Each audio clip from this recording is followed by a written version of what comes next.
আসসালামু আলাইকুম ওয়া রাহমাতুল্লাহি ওয়া বারাকাতুহু। বিসমিল্লাহির রহমানির রহিম। আলহামদুলিল্লাহি রাব্বিল আলামিন ওয়াসসালাতু ওয়াসসালামু আলা সাইয়্যিদিল মুরসালিন নবিয়িনা মুহাম্মদ ওয়া আলা আলিহি ওয়া সাহবিহি আজমাইন ওয়া মান তাবি'আহুম বিইহসানিন ইলা ইয়াউমিদ্দিন। আম্মা বা'দ, ফাআউযু বিল্লাহি মিনাশ শাইতানির রাজীম। ওয়া মিনান নাসি মান ইয়াত্তাখিযু মিন দুনিল্লাহি আনদাদান ইউহিব্বুনাহুম কাহুব্বিল্লাহ ওয়াল্লাযীনা আমানু আশাদ্দু হুব্বান লিল্লাহ। আল্লাহ পাক রব্বুল আলামিনের সমস্ত প্রশংসা যে আল্লাহ পাক আমাদেরকে সৃষ্টি করেছেন এবং আমাদেরকে তার ইবাদত বন্দেগীর আদেশ প্রদান করেছেন। যে আল্লাহ পাক রব্বুল আলামিনের ভালোবাসা সমস্ত কিছুর প্রতি প্রাধান্য পেতে হবে যা আল্লাহ ফরজ করেছেন। যে আল্লাহ পাকের ভালোবাসা হচ্ছে তার ইবাদত।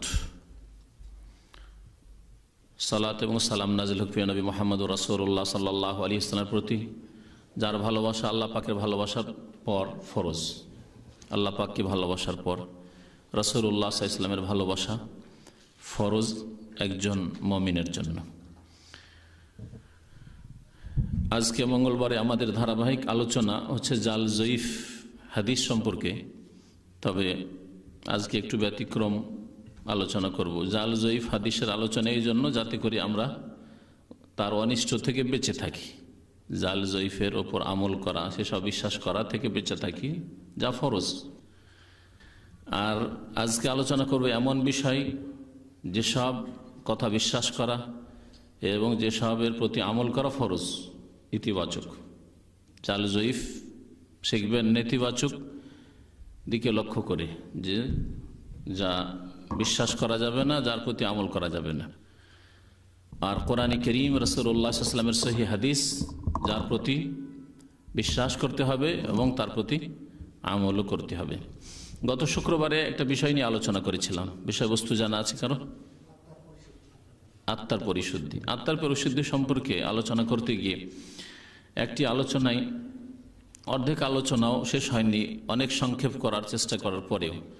তো ভাবছি আর সময় বিলম্ব না করে বাকিটুকু আলোচনা আজকে করে দিই, যাতে করে আত্মা কেমন করে পবিত্র হবে, বা আরেক ভাষায় কলবের ইসলাহ, হৃদয়ের সংশোধন কি করে হবে।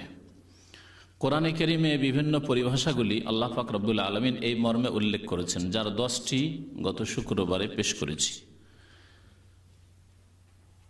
আত্মার পরিশুদ্ধির জন্য, কলবের ইসলাহের জন্য, অন্তরের পবিত্রতা অর্জনের জন্য, অন্তরকে উন্নত করার জন্য যেসব পরিভাষা আল্লাহ কোরআন কারীমে উল্লেখ করেছেন তার 10টি উল্লেখ করা হয়েছে। বাকি আরও কিছু আপনাদের সামনে পেশ করব এবং তারপরে শেষখানে সংক্ষেপে বলবো যে কেমন করে আত্মার পরিশুদ্ধি হবে, এর উপায় কি। কিছু উপায় আছে যাতে মনকে নরম করা যেতে পারে, আত্মার উন্নতি হতে পারে। ওইসব জিনিসগুলি তুলে ধরবো যাতে করে বাস্তবে আমরা সেগুলি আমল করে আমাদের আত্মাকে পাক পবিত্র করতে পারি। 11 নম্বরে যে বিষয়টি কোরআনে কারীমে আল্লাহ পাক উল্লেখ করেছেন তা আপনাদের সামনে উল্লেখ করব। আত্মার পরিশুদ্ধির ক্ষেত্রে বা অন্তরের সংশোধনের ক্ষেত্রে তা হচ্ছে মাহাব্বাতুল্লাহ, আল্লাহ পাকের মহাব্বত, আল্লাহ পাকের ভালোবাসা, যা দিয়ে আলোচনা শুরু করেছি। আল্লাহ পাক রব্বুল আলামিনের ভালোবাসা সবচেয়ে বড় ফরজ ভালোবাসা, এবং সেই ভালোবাসা ইবাদতের মাধ্যমে প্রকাশ করতে হবে। আর রাসূলুল্লাহ সাল্লাল্লাহু আলাইহি ওয়াসাল্লামের ভালোবাসা তার অনুসরণ, তার আনুগত্যের মাধ্যমে প্রকাশ করতে হবে। আপনি যে আল্লাহকে ভালোবাসেন এর প্রমাণ সুন্দরভাবে তার ইবাদত পেশ করে প্রমাণ করতে হবে। আর রাসূলুল্লাহ সাল্লাল্লাহু আলাইহি ওয়াসাল্লামের ভালোবাসা প্রমাণ দিতে হবে তার অনুসরণের মাধ্যমে এবং তাকে মানার মাধ্যমে। আল্লাহ পাক কোরআনে কারীমে আল্লাহর মহাব্বতের কথা উল্লেখ করেছেন, আল্লাহর ইশকের কথা উল্লেখ করেননি। এখানে কোরআন সুন্নাহর পরিভাষা আর বিদাতীদের পরিভাষায় পার্থক্য স্পষ্ট হবে আপনাদের সামনে। কোরআনের পরিভাষা হচ্ছে মাহাব্বাতুল্লাহ বা হুব্বুল্লাহ। হুব্বুন মানে ভালোবাসা আর মাহাব্বত মানে ভালোবাসা। ইশক মানে প্রেম করা, প্রেমের ভালোবাসা। বিদাতীরা যত পীরপন্থী আছে তারা কি বলে? প্রেম খেলা ইশকে এলাহি রে সকলে তো জানে না, তাদের গজলে আছে। আর তাদের কিতাব ইশকে ভরা, আশেক মাসুকের কিতাব চরমনাইর আছে। আশেক মাসুক, মাসুক আল্লাহকে বলেছে, আর আশেক মানে বান্দা, তারা এই বিদাতিরা, তারা আশেক, আল্লাহর আশেক। ইশক স্ত্রীর ক্ষেত্রে ব্যবহার হতে পারে, যে আমি স্ত্রীর সাথে প্রেম করি। আর যারা লুচ্চা লম্পট, যারা যুবক যুবতীর সাথে প্রেম করে, ওই ক্ষেত্রে ইশক শব্দটি আরবিতে ব্যবহার হয়। পবিত্র ভালোবাসার ক্ষেত্রে মহাব্বত ব্যবহার হয়, ইশক ব্যবহার হয় না। মাকে ভালোবাসে কেউ যদি ইশক বলে আরবিতে, তোকে জুতো মারবে, বরং মেরেই ফেলে দেবে, দেখবেই না ওর দিকে কোনোদিন। বোনকে কোনো ক্ষেত্রে ইশক শব্দ ব্যবহার হয় না, একমাত্র স্ত্রী ছাড়া। পবিত্র জায়েজ প্রেম স্ত্রীর সাথে ইশক, আর হারাম নাজায়েজ ইশক হচ্ছে যারা হারাম কাজ করে, জেনা ব্যভিচার করে। আল্লাহ পাক এই মহাব্বতের কথা কোরআনে কারীমের বহু আয়াতে উল্লেখ করেছেন। একটি আয়াত সূরা বাকারা আয়াত নম্বর 165, ওয়ামিনান নাস মান ইয়াত্তাখিযু মিন দুনিল্লাহ, মানুষের মধ্যে অনেক মানুষ আছে। আল্লাহ বলছেন কতক মানুষ আছে, মানে তাদেরই সংখ্যা বেশি।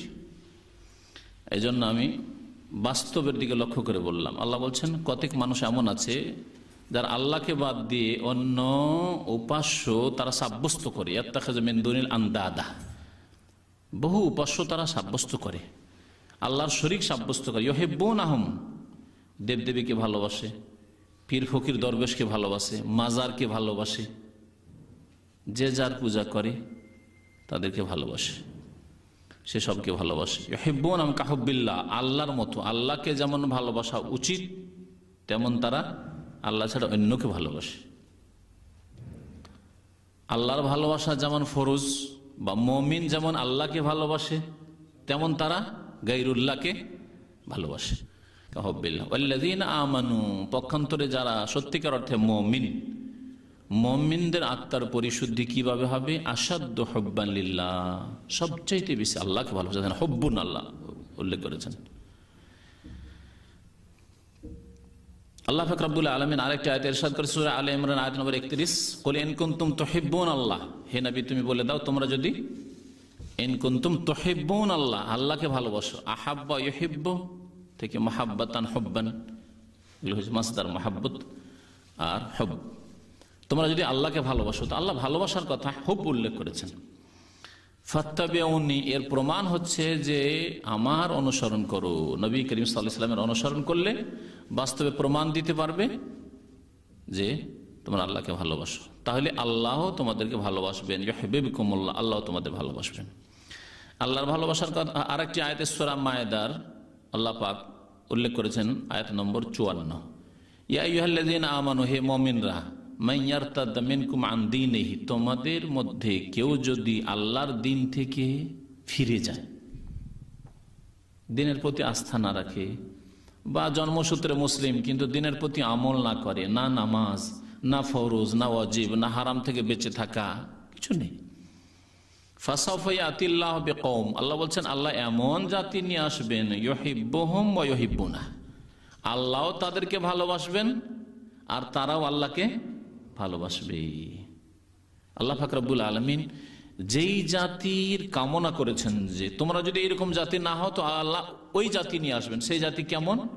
আল্লাহ তাদেরকে ভালোবাসবেন আর তারাও আল্লাহকে ভালোবাসবে। মহব্বতের কথা আল্লাহ পাক উল্লেখ করেছেন। আযিল্লাতিন আলাল মুমিনিন, তারা মুমিনদের সাথে নমনীয় হবে, মুমিনের সাথে আচরণে বিনয়ী হবে, নম্র হবে। আইজ্জাতিন আলাল কাফির, আর কাফিরের সামনে শক্তিশালী হবে।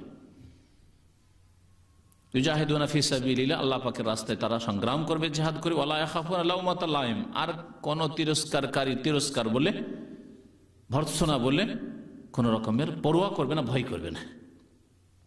কেউ যদি ভয় করে আল্লাহ ছাড়া অন্যকে, যে লোকে কি বলবে, সমাজে কি বলবে, মানুষের সমালোচনা করছে, তাহলে জানতে হবে যে তার ঈমানে এখনো জিজ্ঞাসা চিহ্ন আছে।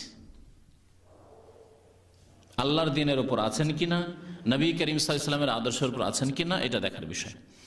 তো এই মহাব্বতের বিষয়টি উল্লেখ করলাম 11 নম্বরে। 12 নম্বরে যে বিষয়টি উল্লেখ করব, কোরআন কারীমের পরিভাষা আত্মার পরিশুদ্ধির জন্য, তা হচ্ছে আর রাগবাতু ইলাল্লাহ, আল্লাহর দিকে অন্তর দিয়ে কথার দ্বারা কাজে ধাবিত হওয়া। রাগিবা ইয়ারগাবু, যদি এলা ওর প্রিপোজিশন আসে, প্রিপোজিশন ইংরেজিতে প্রিপোজিশন ব্যবহার হয়, তাই না? গ্রামার আরবিতে সেলা বলে। এলা যদি আসে তার মানে হয় ঝাঁপিয়ে পড়া। আল্লাহর দিকে আপনার মন ঝাঁপিয়ে পড়বে, ধাবিত হবে, আল্লাহ অভিমুখী হবেন আপনি।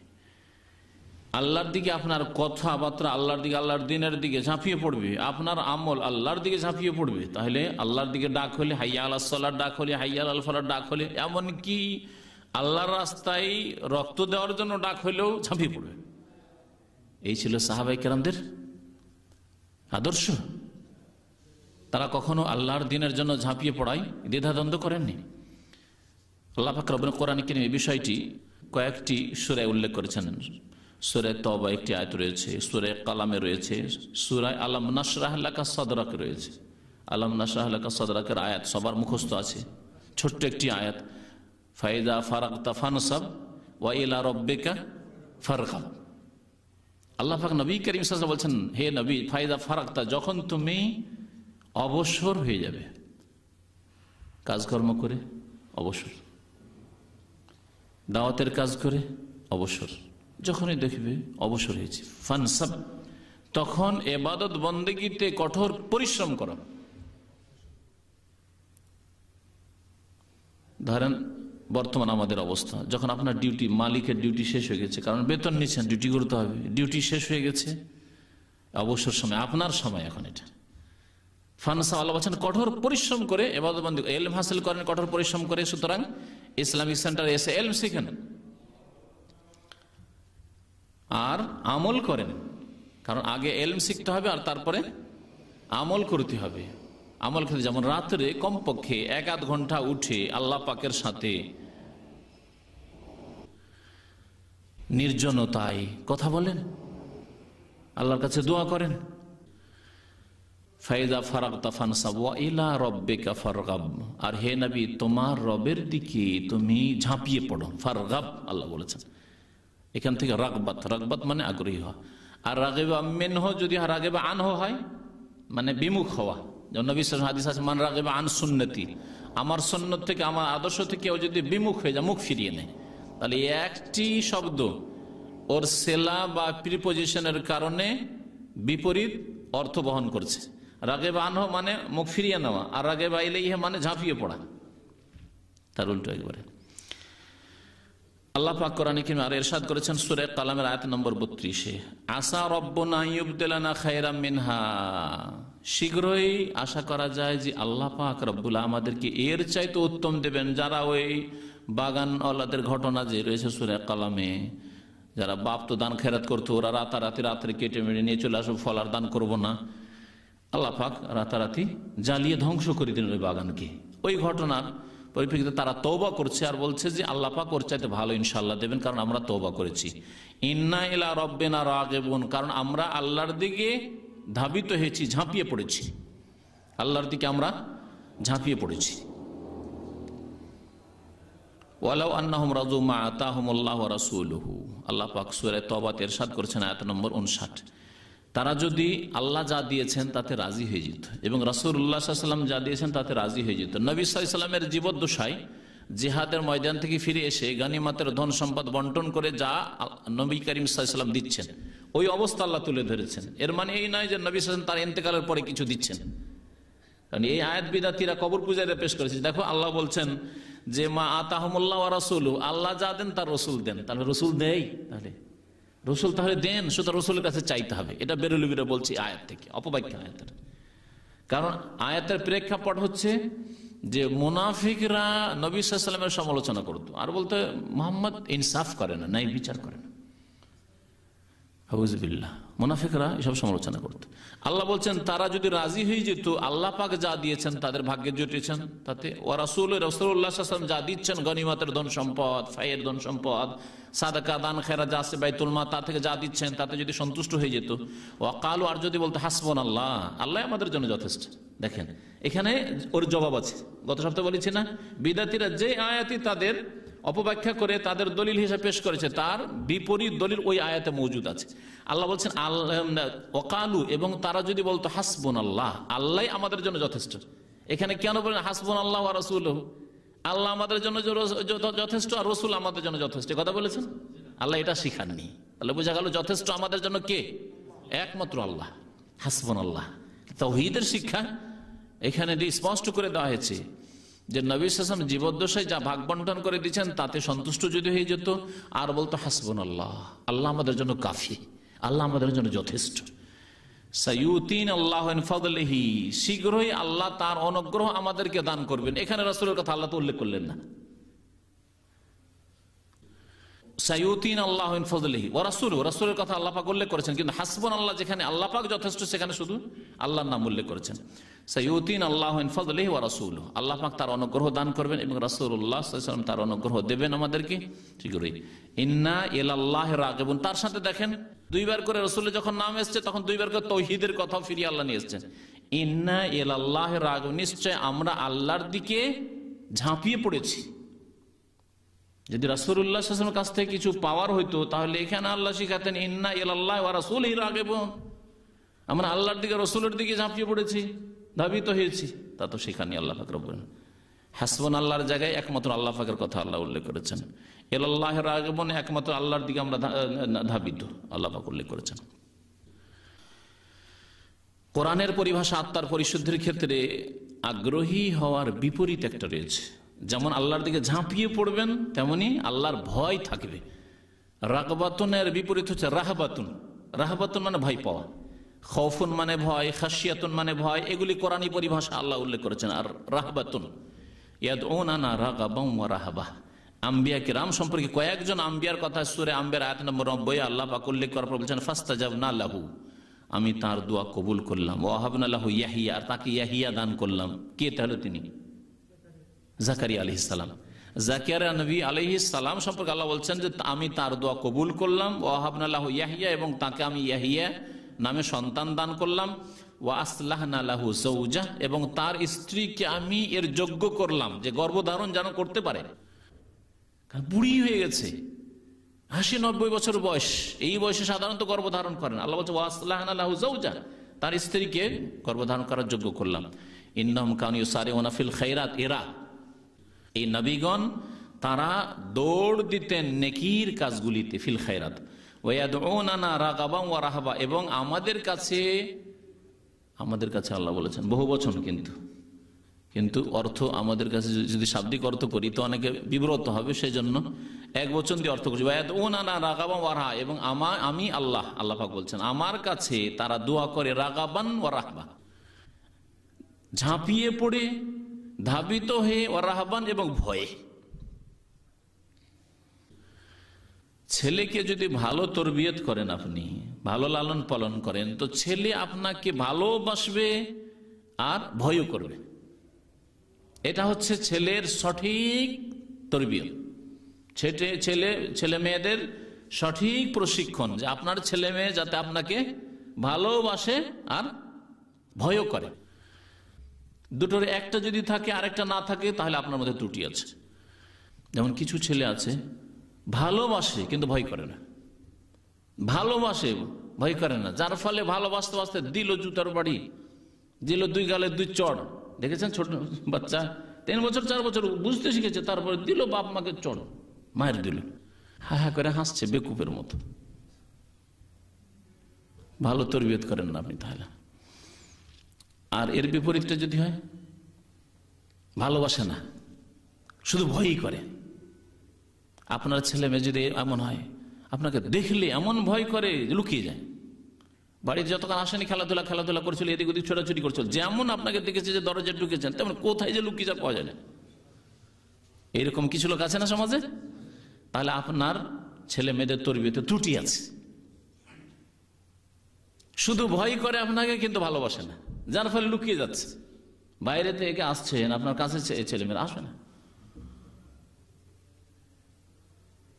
আল্লাহ পাক রব্বুল আলামিনের ইবাদত বন্দেগীতে বান্দার মধ্যে গুণ থাকতে হবে, বান্দা আল্লাহকে ভালোবাসবে সবচেয়ে বেশি এবং ভয়ও করবে সবচেয়ে বেশি। ওয়াদউনানা রাগাবান ওয়া রাহাবা ওয়া কানু লানা খাশিঈন, এবং তারা আমার সামনে বড় বিনয়ী ছিল, তাদের মধ্যে খুশুও ছিল। খুশু এটা হচ্ছে অন্তরের গুণ, হৃদয়ের গুণ, কলবের গুণ। যার মধ্যে খুশু থাকবে, যে বিনয়ী হবে, সেই ব্যক্তির জন্য সালাত, নামাজ 5 ওয়াক্ত খুবই হালকা, আল্লাহ পাক বলেছেন। আর এখানে নবীদের গুণ সম্পর্কে আল্লাহ বলেছেন যে ওয়া কানু লানা খাশিঈন। 14 নম্বরে আত্মার পরিশুদ্ধের জন্য কোরআনে কারীমের যে পরিভাষায় বা নবী সাল্লাল্লাহু আলাইহি ওয়াসাল্লাম হাদিসের পরিভাষায় যে রয়েছে, যেটা আমাদের মধ্যে হইতে হবে, সেটা হচ্ছে কানাআত। আরবিতে বলে কানাআ, মানে পরিতৃপ্তি। মনটা যেন ভরে থাকে। মন ভরা বুঝেন তো? খেয়ে দিয়ে পেট ভরে, আর অনেক সময় পেট ভরে গেল মন ভরে না, তাই না? খাই খাই মিটে না, তাহলে মন ভরেনি। এর নাম মন ভরা, খুব সহজ ভাষায় বলছি। পরিতৃপ্তি মানে হচ্ছে মনটা ভরে যাওয়া। অল্পই খেলেন কিন্তু এত ভালো জিনিস খেলে মনটা ভরে গেল, তাই না? তো আল্লাহ পাক রব্বুল আলামিন আপনাকে অল্পই দিয়েছেন, 500 রিয়াল বেতন। একজনকে দেখছেন 5,000 7,000 রিয়াল মাসে পাঠাচ্ছে, কিন্তু আপনি ওইসব দিকে তাকান না, আর ওসব চিন্তা করেন কেমন করে আমারও 5,000 হবে।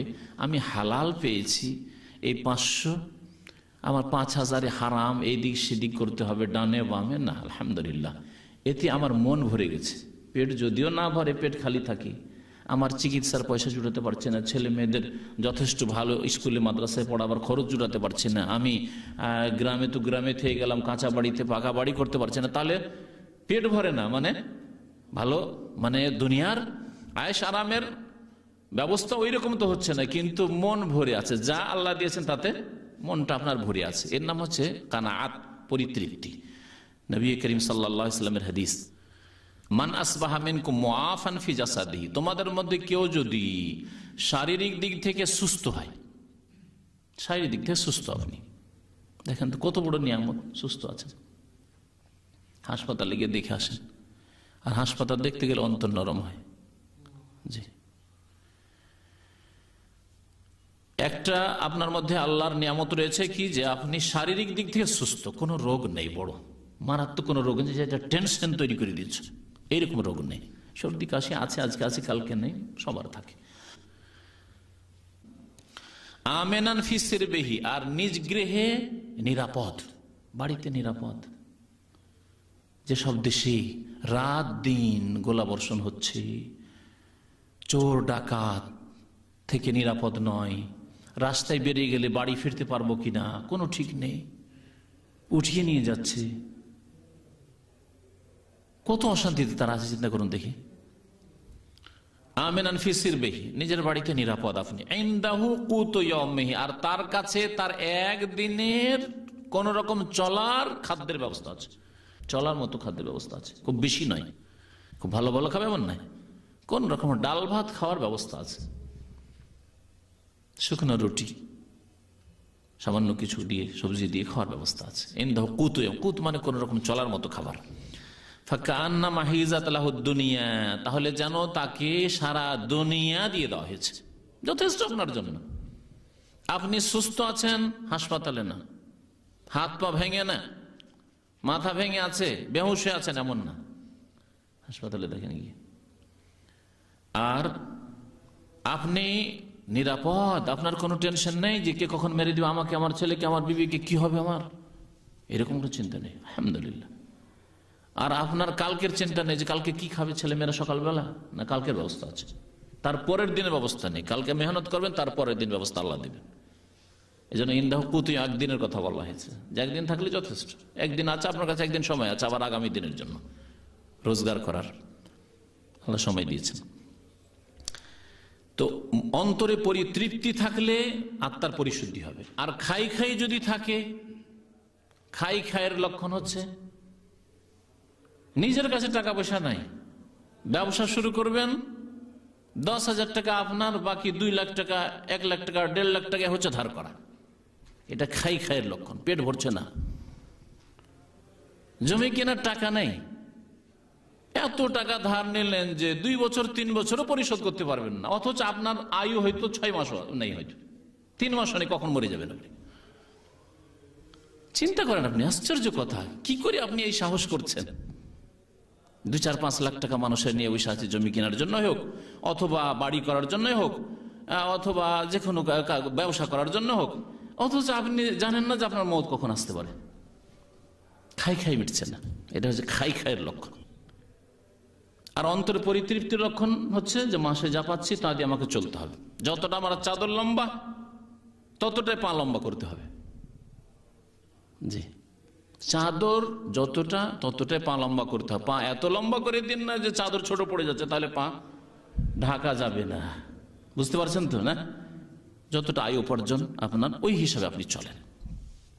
এইভাবে যদি চলেন তো আপনার ছেলে মেয়েদের চিন্তা আপনাকে করতে হবে না, আল্লাহ পাক ওর ব্যবস্থা করে দেবেন। পরিতৃপ্তি, কোরআনের পরিভাষা আত্মার পরিশুদ্ধির ক্ষেত্রে 15 নম্বরে, সেটা হচ্ছে আল্লাহকে মজবুত করে ধরা। যে হাদিসটি বললাম সেটা তিরমিজিতে আছে, ইবনে মাজাহতে হাদিসটি সহিহ। আল্লাহকে মজবুত করে ধরার বিষয়টি, আল্লাহকে মজবুত করে ধরা, এমন মজবুত করে ধরা যে যেন ছুটে না যায়। আল্লাহকে কখনো ছেড়ে না দেন আপনি, আল্লাহর দিনকে কখনো ছেড়ে না দেন। আল্লাহর দিনকে যে ধরেছিলেন সেটা আপনার যেন ঢিলা না হয়ে যায়, এই বাঁধন এইরকম না হয়। অনেকে আছে মাঝে মাঝে দেখা যায় বেশ নামাজি, কিছুদিন মসজিদে দেখা যায় না, মাঝে মাঝে দেখা যায় খুব ভালো হয়ে গেছে, আবার তারপরে আবার খোঁজ খবরই নেই। মাঝে মাঝে দেখা যায় একটিও আলোচনা ছাড়ে না সপ্তাহের, তারপরে 2 মাস 4 মাস 6 মাস নেই। এরকম বাঁধন ঢিলা হলে হবে না। বাঁধন আল্লাহ পাকের সাথে, আল্লাহর দিনের সাথে, আল্লাহর দিন শিখা এবং আল্লাহর দিনের উপর আমল করা বড় মজবুত হতে হবে। কোন শক্তি যাতে করে এই বাঁধনকে আপনার ঢিলা না করে দিতে পারে, দুর্বল না করে দিতে পারে। কোরআনের ভাষায় যেটাকে বলা হচ্ছে এতেসাম বিল্লাহ। এতেসাম মানে মজবুত করে ধরা, আঁকড়ে ধরা। আল্লাহ বলছে ফাআম্মাল্লাযিনা আমানু বিল্লাহ, যারা ঈমান নিয়ে আসবে আল্লাহর প্রতি, ওয়া তাসামু বিহি, এবং তাকে আঁকড়ে ধরবে। তাহলে আল্লাহকেও আঁকড়ে ধরতে হবে। এমন করে আল্লাহকে আপনি কামড়ে ধরেছেন, জড়িয়ে ধরেছেন যে ছাড়বো না, আল্লাহ তোমার কাছে নিবই। যা কিছু আমার সুস্থতা আল্লাহ তোমার কাছে, একমাত্র তোমার কাছে নেব। আজকে একজন সিঙ্গাপুর থেকে টেলিফোন করেছে, বলছে আমার আত্মীয় স্বজন বলছে যে জিনেরা, আমার ছেলে মেয়ে হয় না, জিনেরা ছেলে মেয়ে দিতে পারবে, তো আমি এখন আত্মীয় স্বজনকে নারাজ করতে পারছি না। আউযুবিল্লাহ, চিন্তা করেন, আত্মীয় স্বজনকে রাজি করতে হবে তার চিন্তা। আর আল্লাহ যে নারাজ হয়ে চিরকাল জাহান্নামে রাখবেন এই মুশরিককে, যে জিনের কাছে সন্তান চাইলো, জিন দিয়ে তদবির করলো, এই কথা চিন্তা করলো না? কত আল্লাহর তাওহীদ, আল্লাহর একত্বের প্রতি ঈমান দুর্বল। আত্মীয় স্বজনদের চাপে আল্লাহকে ছেড়ে দিলেন, মুশরিক হয়ে গেলেন। আল্লাহ পাক যেন হেদায়েত দান করেন। আল্লাহ পাক মুমিন মুসলিমদেরকে আল্লাহ পাক যেন দিনের উপর মজবুত হওয়ার তৌফিক দান। ফাসায়ুদখিলুহুম ফি রাহমাতিম মিনহু, আল্লাহ বলছেন আল্লাহকে যারা আঁকড়ে ধরবে তাদেরকে আল্লাহ শীঘ্রই তার রহমতে দাখিল করবেন এবং তার অনুগ্রহে আল্লাহ শামিল করবেন। ওয়াফাদলিন ওয়া ইয়াহদিহিম ইলাইহি সিরাতাম মুস্তাকিম, আল্লাহ সহজ সরল পথ আল্লাহ দেখাবেন। আল্লাহ কোরআনে কারিমে আরো আয়াতে বলেছেন, এটি আয়াত সূরা নিসার আয়াত নম্বর 175, ওয়া কাইফা তাকফুরুন, তোমরা কি করে অস্বীকার করছো, ওয়া আনতুম তুতলা আলাইকুম আয়াতুল্লাহ, তোমাদের সামনে আল্লাহর আয়াত তেলাওয়াত করে শোনানো হচ্ছে, ওয়া ফীকুম রাসূলুহু, এবং তোমাদের মাঝে রাসূল আছেন, ওয়া ফীকুম রাসূল, নবী সাল্লাল্লাহু আলাইহি ওয়াসাল্লামের জামানার সাহাবায়ে কেরামদেরকে বলা হচ্ছে। ওয়া মান ইয়াতাসিম বিল্লাহ, আর যেই ব্যক্তি আল্লাহকে আঁকড়ে ধরবে, শক্ত করে ধরবে, ফাকাদ হুদিয়া ইলা সিরাতে মুস্তাকিম, তাকে সিরাতে মুস্তাকিম সহজ সরল পথের দিক নির্দেশনা দেওয়া হবে, তাকে হেদায়েত দেওয়া হবে। তাই হেদায়েতে নিশ্চিত যে আপনি সঠিক পথে আছেন। কখন নিশ্চিত হতে পারবেন? যখন আল্লাহকে মজবুত করে ধরবেন আপনি। সূরা আলে ইমরান আয়াত নম্বর 101, সূরা নিসার আয়াত নম্বর 146 আল্লাহ ইরশাদ, ইল্লাল্লাযিনা তাবু, তবে যারা তওবা করবে, ও আসলাহু, আর সংশোধন করবে, অন্তরের সংশোধন, কথার সংশোধন, আমলের সংশোধন, ইসলাহ, এর নাম হচ্ছে ইসলাহ। ওয়া তাসামু বিল্লাহ, এবং আল্লাহকে মজবুত করে ধরবে, ওয়া তাসামু বিল্লাহ, ওয়া আখলাসু দীনাহুম লিল্লাহ, এবং তাদের দ্বীনকে আল্লাহর জন্য নিখুঁত নির্ভেজাল করবে। ফাউলাইকা মাআল মুমিনিন, এরাই তো মুমিনদের সাথে হবে জান্নাতে, এরাই মুমিনদের সাথে হবে। আর মুমিনদের প্রথম সারির মানুষ আম্বিয়া এবং রাসূলগণ। ওয়াসাউফা ইউতিল্লাহুল মুমিনিনা আজরান আযীমা, আর শীঘ্রই আল্লাহ পাক মুমিনদেরকে মহা পুরস্কার দান করবেন। আত্মার পরিশুদ্ধির জন্য 16 নম্বরে কোরআনে কারীমের পরিভাষা হচ্ছে বেশি বেশি আল্লাহকে স্মরণ করা। বেশি বেশি আল্লাহকে স্মরণ করা। আল্লাহকে স্মরণ করা কয়েক রকম। আল্লাহকে স্মরণ করার একটি উপায় হচ্ছে কোরআনে কারীম বেশি বেশি তেলাওয়াত করা। কারণ আল্লাহ পাকের কথা সবচেয়ে বেশি কোরআনে কারীম আছে। যখনই কোরআন পাক খুলছেন, কার কালাম, কার বাণী? আল্লাহর বাণী। তাহলে আল্লাহর বাণী খুলছেন, আপনি শুরু করছেন। দুনিয়ার কোন কিতাব শুরু করে আউযু বিল্লাহি মিনাশ শাইতানির রাজিম পড়তে হয়, আউযু বিল্লাহ দিয়ে আল্লাহর আশ্রয় গ্রহণ করছি। তারপরে বিসমিল্লাহির রহমানির রহিম দিয়ে শুরু করছেন। কোরআনে কারীম তেলাওয়াত করলে মুহূর্তে মুহূর্তে আপনার অনুভূতি যে কি পড়ছি, আমি আল্লাহর কালাম পড়ছি। এটা সবচাইতে বড় জিকির। এবং এই জিকির মানে আল্লাহর স্মরণ শুধু জবানের জিকির না, আল্লাহ পাকের উপদেশ নেওয়া হচ্ছে। কারণ কোরআন তেলাওয়াত করবে অর্থ বুঝে, উদ্দেশ্য হচ্ছে কোরআন তেলাওয়াত অর্থ বুঝে। কোরআনে কারীমের তেলাওয়াতে আল্লাহর বাণী তেলাওয়াত হচ্ছে, তার সাথে আল্লাহর বাণীর অর্থ বোঝা হচ্ছে, আল্লাহ আদেশ করলেন আর নিষেধ করলেন তা জানা হচ্ছে। এবং জানার সাথে সাথে যদি আপনার বক্রতা থাকে, পাপ থাকে, তাহলে সংশোধন হচ্ছে। এই জন্য কোরআনে কারীমের তেলাওয়াত সবচেয়ে উত্তম জিকির।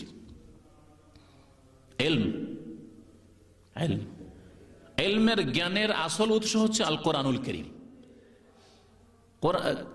ইলমের উৎস কোরআনে কারীমের পরে রাসূলুল্লাহ সাল্লাল্লাহু আলাইহি ওয়াসাল্লামের হাদিস।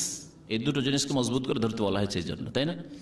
এই জন্য কোরআনে কারীমের সাথে সম্পর্ক রাখা, তেলাওয়াতের অর্থ বুঝার, আমল করা, এটা হচ্ছে আল্লাহ পাকের সবচেয়ে বড় জিকির। আল্লাহ পাকের জিকির আজকার হচ্ছে ফরজ ইবাদত বন্দেগী। আল্লাহ নামাজকে আল্লাহ বলছে আকিমিস সালাতা লিযিকরি, আমার স্মরণের উদ্দেশ্যে, আমার জিকিরের উদ্দেশ্যে নামাজ পড়ো, সালাত কায়েম করো। তাহলে সালাত হচ্ছে জিকির, বিশেষ করে ফরজ সালাত। এতে কোন রকমের যেন অবহেলা না হয়, ঘাটতি না হয়, ত্রুটি না হয়, জামাত না ছাড়া হয়। আল্লাহ পাকের জিকির আজকার, আল্লাহ পাকের জিকির আজকার, আল্লাহকে স্মরণ করা, এমন ভাবে স্মরণ করা যে আপনার স্মরণে আছে বলে আপনি হারাম কাজ করছেন না, এটা হচ্ছে আল্লাহ পাকের জিকির। যা যে আল্লাহকে ভুলে যায় সে পাপ করে, আর যে আল্লাহকে স্মরণ রাখে কখনো পাপ করতে পারে না। আল্লাহ সবসময় স্মরণ আছে, আল্লাহ জানছেন, আল্লাহ দেখছেন, আল্লাহ হিসাব নেবেন, আল্লাহর সামনে জবাবদেহি করতে হবে, আল্লাহর সামনে দাঁড়াতে হবে। গুনার অবস্থায় চলে যায় তো জাহান্নামে যেতে হবে, আল্লাহ জাহান্নামে দেবেন। এগুলি কথা যদি স্মরণ থাকে তাহলে কি করে গুনাহ হবে? আল্লাহ পাক রব্বুল আলামিনের জিকিরের একটা দিক হচ্ছে দিন চর্চা করা। যেখানে দিনের কথা আলোচনা হবে সেটা হচ্ছে মজলিসে জিকির। এই যে দিনের কথা, কোরআনের কথাই হোক অথবা হাদিসের কথা হোক, আল্লাহর কথা, আল্লাহর দিনের কথা, রাসূলের কথা আলোচনা হচ্ছে, এটা হচ্ছে জিকির, আল্লাহকে স্মরণ করা। এই জন্য হাদিসে যে মজলিসে জিকির, জিকিরের মজলিস বলা হয়েছে মানে যেখানে আল্লাহর কথা আলোচনা করা হয়, এটা হচ্ছে আসল জিকির আল্লাহ পাক রব্বুল আলামিনের। কারণ এর মাধ্যমে মানুষের সংশোধন, মন্ত্র পাঠের মাধ্যমে সংশোধন নাও হইতে পারে। সুবহানাল্লাহ সুবহানাল্লাহ 33 বার করে পড়ছে, ও আবার সংশোধন হচ্ছে। রাস্তাঘাটে চলতে ফিরতে অনেকে মন্ত্রের মতো পড়ছে, তসবিহ হাতে নিয়েছে, ও দেখাচ্ছে যে আমি খুব তসবিহ করছি, কিন্তু কোনো সংশোধন হচ্ছে না। কথায় কথায় গালিগালাজ, একটু যদি কারোর সাথে তর্ক বিতর্ক শুরু হয়ে যায় তো একেবারে শুরু হয়ে গেল, মারামারি শুরু হয়ে গেল ওই তসবিহ হাতে নিয়ে। কিন্তু কোরআন এবং হাদিসের ইলম যদি হাসিল করা হয় তাহলে মানুষের সংশোধন হবে, এইরকম অবস্থা হবে না। এছাড়া আরেকটি দিকে জিকির আজকার, সেটা হচ্ছে নফল মুস্তাহাব সুন্নাত জিকির আজকার। সকাল সন্ধ্যার জিকির আজকার, ঘুমের আগে, ঘুম থেকে উঠে, হ্যাঁ, তারপরে নামাজের পরে, ফরজ নামাজের পরে, ফরজ সালাতের পরে জিকির আজকার, এগুলি হচ্ছে সুন্নতি জিকির আজকার। বাড়িতে ঢুকা, বাড়ি থেকে বেরোলেন, বাথরুমে ঢুকছেন, বাথরুম থেকে বেরোলেন, এইভাবে সারাদিনে গাড়িতে চাপছেন, কোনো নতুন জায়গায় নামলেন, এমন কোন বাজারে ঢুকলেন, বাজারে যাওয়ার জিকির আজকার আছে, তাই না? এইভাবে এমন কোন জায়গায় নেই যেখানে সারা দিনে জিকির আজকার নেই। এগুলো হচ্ছে জিকির আজকার, সুন্নাত মুস্তাহাব জিকির আজকার, নফল জিকির আজকার। আল্লাহ পাকের সাথ করেছেন ইয়া আইয়ুহাল্লাযীনা আমানু যকুরুল্লাহ যিকরান কাসীরা, হে মুমিনরা আল্লাহ পাকের খুব বেশি বেশি জিকির আজকার করো, আল্লাহ পাককে খুব বেশি বেশি স্মরণ করো। উযকুরুল্লাহ, আল্লাহকে স্মরণ করো, যিকরান কাসীরা, খুব বেশি। ওয়াসাব্বিহুহু, এবং তার তাসবিহ করো, বুকরাতান ওয়া আসিলা, সকাল বিকাল। সূরা আহজাবের আয়াত নম্বর 41-42। জিকির আজকার অর্থ যে কয়েকটি দিক বললাম, মনে রাখবেন। আর এই আল্লাহ পাকের জিকিরের মাধ্যমে মনের প্রশান্তি হাসিল হয়, আত্মার পরিশুদ্ধি হয়। আত্মা যখন পাক পবিত্র হয় গোনাহ থেকে, গোনার কামনা বাসনা থেকে, তখন মনের শান্তি হাসিল হয়। আলা বিযিকরিল্লাহি তাতমাইন্নুল কুলুব, সূরা রা'দ আয়াত নম্বর 28 আল্লাহ পাক ইরশাদ করেছেন, শুনে রাখো যে আল্লাহ পাকের স্মরণে তাতমাইন্নুল কুলুব, মনে শান্তি হাসিল হয়। আল্লাহ পাক বলছেন যে আল্লাযীনা ইয়াযকুরুনাল্লাহা কিয়ামান ওয়া কুউদান ওয়া আলা জুনুবিহিম, জ্ঞানী ওরাই। তার আগে জ্ঞানীদের কথা বলা হয়েছে, লা আয়াতিল লিউল আলবাব। জ্ঞানী কারা? যারা দাঁড়িয়ে, বসে, শুয়ে সর্বদা আল্লাহ পাকের জিকির আজকার করে, আল্লাহকে স্মরণ রাখে। দেখবেন জিকির আজকার কিছু আছে দাঁড়িয়ে, কিছু আছে বসে, কিছু আছে শুয়ে, বিছানায় লম্বায় শুয়েছেন, তখন জিকির আজকার না। এবং আল্লাহকে সব সময় সর্ব অবস্থায় স্মরণ রাখতে হবে। এর মাধ্যমে আত্মার পরিশুদ্ধি হবে। আত্মার পরিশুদ্ধি সম্পর্কে আর একটি পরিভাষা 17 নম্বরে উল্লেখ করব, কোরআনে কারিমে আল্লাহ উল্লেখ করেছে, সেটা হচ্ছে আল ফিরার ইলা আল্লাহ, আল্লাহর দিকে পলায়ন করা। সূরা জারিয়াতের আয়াত নম্বর 50 আল্লাহ পাক ইরশাদ করেছে, ফাফিরু ইলাল্লাহ, হে মানুষ তোমরা আল্লাহর দিকে পালাও, আল্লাহর দিকে পালাইতে হবে। এই শব্দগুলি আল্লাহ কোরআনে কারিমে উল্লেখ করেছেন। আল্লাহর দিকে পালাবে, আল্লাহর দিকে শুধু দেহ কোনোদিন পালাবে যদি অন্তর না পালায়, তাহলে তাই না? আল্লাহর দিকে দৌড় দাও। কখন দৌড় দিবে? আপনার অন্তর যদি দৌড় দেয়, তাহলে আপনার কথা, আপনার অঙ্গ প্রত্যঙ্গ, আপনার হাত পা সবগুলি দৌড় দিবে আল্লাহ পাকের দিকে।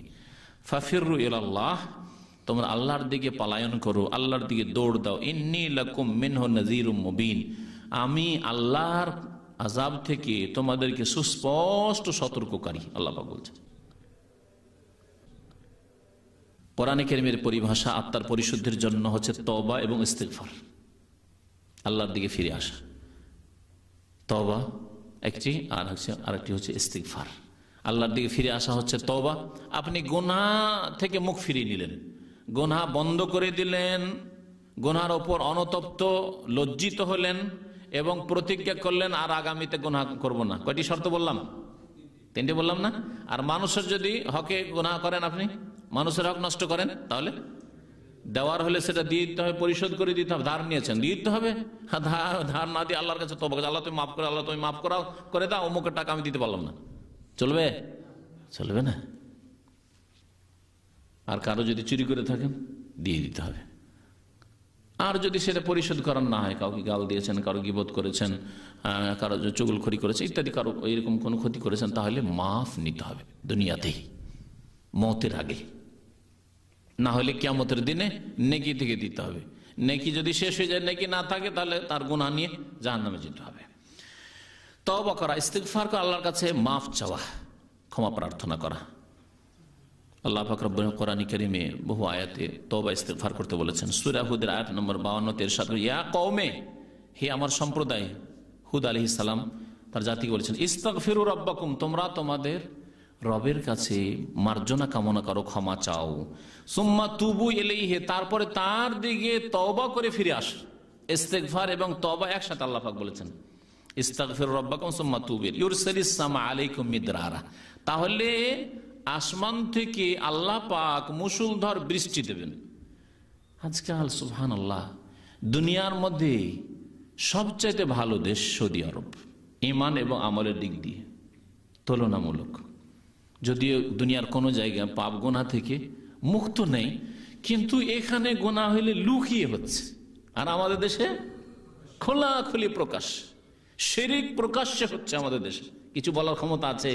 মাজারে সেজদা করছে, আপনি বলতে পারবেন যে এটা শিরক করিও না, ওখান থেকে আর ফিরে আসতে দেবেন আপনাকে, তাই না? বেশ্যাখানা, পতিতালয় দেখছেন, আপনি বলতে পারবেন যে এটা হারাম, এটা চলবে না এই দেশে, বলতে পারবেন? ওহ সুবহানাল্লাহ, বোবার মতো হয়ে সেখান থেকে ফিরে চলে আসতে হবে। লাইসেন্স প্রাপ্ত মদের দোকান, কিছু বলতে পারবেন? মদের দোকানের সামনে দিয়ে যাচ্ছেন, কিছুই বলার ক্ষমতা নাই। টুপি দাড়ি নিয়ে সামনে দিয়ে চলে যাচ্ছেন, কিছুই বলার ক্ষমতা নাই। কিন্তু সৌদি আরব আছে? আলহামদুলিল্লাহ নাই। ভিতরে ঘরে লুকিয়ে কেউ পাপ করছে। পাপ লুকিয়ে থাকা আর পাপ প্রকাশ হওয়া, দুটোর মাঝে আল্লাহ পাকের গজবের ক্ষেত্রে অনেক পার্থক্য আছে। যে কোনো দেশে যখন প্রকাশ্যে পাপ হয় তখন আল্লাহর গজব দ্রুত আসে।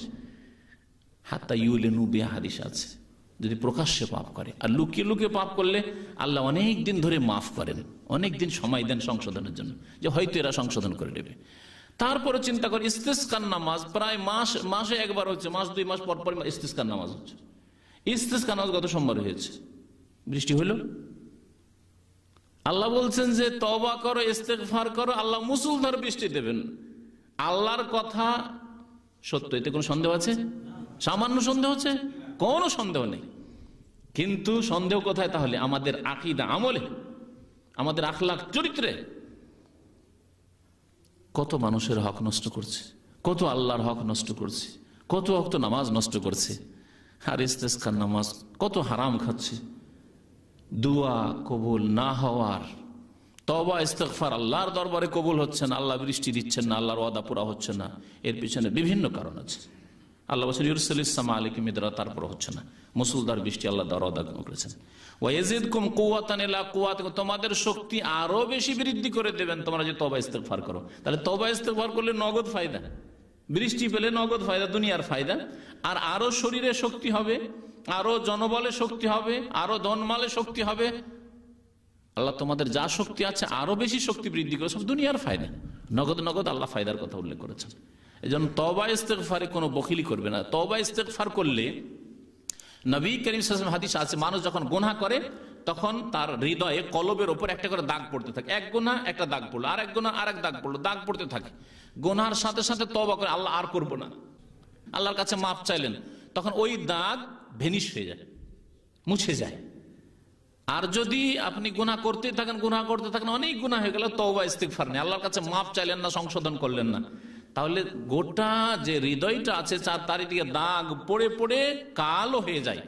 এর নাম হচ্ছে মরিচা। কাল্লাবাল রান আলা কুলুবিহিম মা কানু ইয়াকসিবুন, তাদের পাপের কারণে, কৃতকর্মের কারণে তাদের অন্তরের ওপর, হৃদয়ের ওপর রান পড়ে গেছে, মানে জং পড়ে গেছে। জং বলেন না, মরিচা পড়ে গেছে। অন্তরের মরিচা আছে, আর এই মরিচা কখন দূর হবে? তওবা ইস্তেগফার করলে, সংশোধন করেন আর আল্লাহর কাছে মাফ চান। এর মাধ্যমে আত্মার পরিশুদ্ধি হবে। আত্মার পরিশুদ্ধির ক্ষেত্রে 18 নম্বরের বিষয়টি উল্লেখ করলাম। তার 19 নম্বরে কোরআনে কারীমের আরেকটি পরিভাষা আল্লাহ উল্লেখ করেছেন, যেটা সাধারণ মানুষের কাছে অপরিচিত। ইখবাত। ইখবাত মানে বিনয়ী হওয়া। এগুলির অর্থ বাংলায় আলাদা আলাদা নাই, কিন্তু আরবি ভাষায় বিনয়ী হওয়ার, খুশু মানে বিনয়ী হওয়া, তাই না? আর ইখবাত মানে বিনয়ী হওয়া। আল্লাহ পাক রব্বুল আলামিন সূরা হুদে উল্লেখ করেছে, ইন্নাল্লাযীনা আমানু ওয়া আমিলুস সালিহাত ওয়া আখবাতু ইলা রাব্বিহিম, নিশ্চয় যারা ঈমান নিয়ে আসলো এবং নেক আমলগুলি করলো, ওয়া আখবাতু ইলা রাব্বিহিম, এবং তাদের রবের দিকে তারা বিনয়ী হয়ে ঝাঁপ দিল। তাদের রবের দিকে বিনয়ী হইল। তাহলে বিনয়ী হইতে হবে, অন্তর বিনয়ী হওয়া। যার অন্তর বিনয়ী হবে তার মধ্যে অহংকার আসবে। যার অন্তর বিনয়ী হবে, নিজেকে কত ছোট মনে করছে, 4 হাতের মানুষ কিন্তু ছোট, পিপিলিকার চাইতে নিজেকে ছোট মনে করছে, তাহলে তাই না?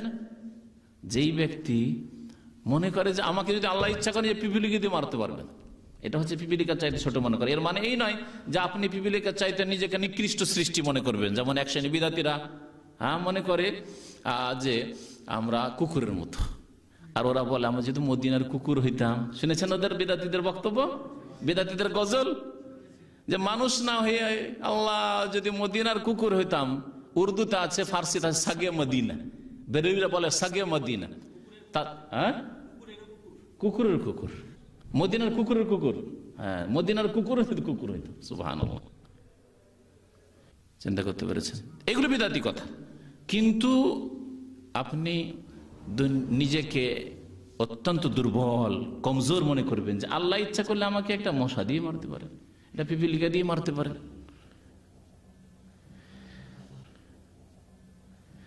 আমি কত গুনাহগার, একটা পিপিলিকা গুনাহগার নয়, এইসব দিকে। কিন্তু আল্লাহ এত শ্রেষ্ঠ করে সৃষ্টি করলেন, আশরাফুল মাখলুকাত, সম্মানিত করে মানুষ করে, আর বলবেন না আমি মদিনার কুকুর হব। ওদের বক্তাদের বা ওদের মোল্লাদের এতে লেখা থাকে, বড় বড় লাকাব 2-3 লাইন লেখা, তার মধ্যে লেখা থাকে সাগে মদিনা, মদিনার কুকুর।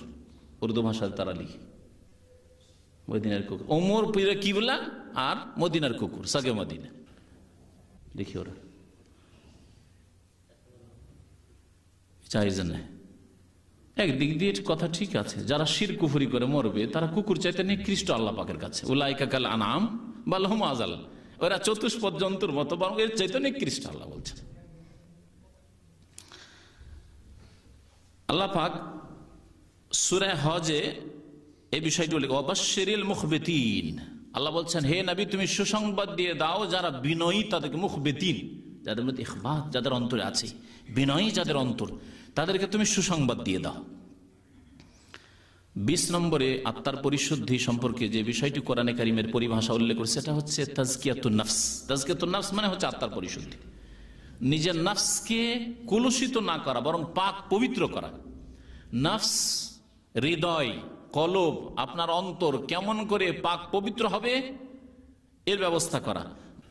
আল্লাহ পাক রব্বুল আলামিন সূরা তাহার আয়াত নম্বর 76 ইরশাদ করেছেন, জান্নাতু আদনিন তাজরি মিন তাহতিহা আনহার, জান্নাতে আদান যে রয়েছে তার নিম্ন দেশে নহর সমূহ প্রবাহিত রয়েছে।